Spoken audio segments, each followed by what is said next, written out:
আসসালামু আলাইকুম। আজকে বানাচ্ছি পিওর খাঁটি দেশি ঘি। সবাই বানায়, অনেকে বানায় ঘিটা। আমি অনেক চ্যানেলে অনেক ক্লিপ দেখছি, ফেসবুকে, ইউটিউবে ঘি বানাতে বানায়। আমারটা একটু অন্যরকম। আমি যেমন সাদাসিধা মানুষ, সাদাসিধা আমার কাজকর্ম। এত প্যাঁচগোছের কাজকর্ম আমি করি না। তো এর জন্য কী দিয়েছি, অফকোর্স আমি এখানে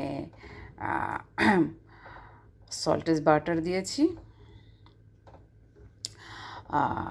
এই বাটারটা প্রায় হাফ কিলোর মতো। আর সাথে দিয়েছি কি, এটা পিওর দেশি ঘি। কেন বলছি, অনেক সময় বাসায় যে ঘিগুলো আমরা বানাই ওই ফ্লেভারটা আসে না, যেটা বাজারের ফ্লেভার। তো বাজারের ফ্লেভারটা পাওয়ার জন্য আমি এখানে দিয়েছি ফ্রেশ ক্রিম।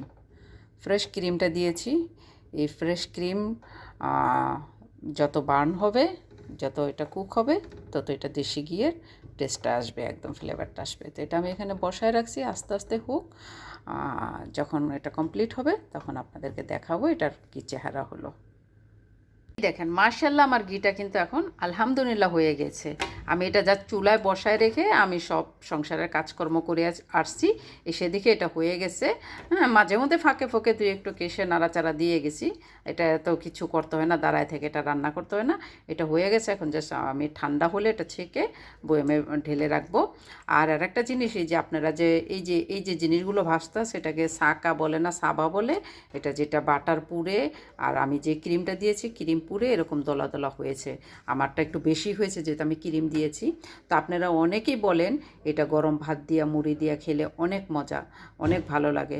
তা আমি যেহেতু স্বাস্থ্য সচেতন মানুষ, আমি রেকমেন্ড করব এই সমস্ত জিনিস না খাওয়াই বেটার। কারণ এটার কোনো গুণগত মান এটার মধ্যে কিছুই নেই। এটার যা গুণ সম্পন্ন যা ছিল সব এটা ঘিয়ের পরে হয়ে গেছে।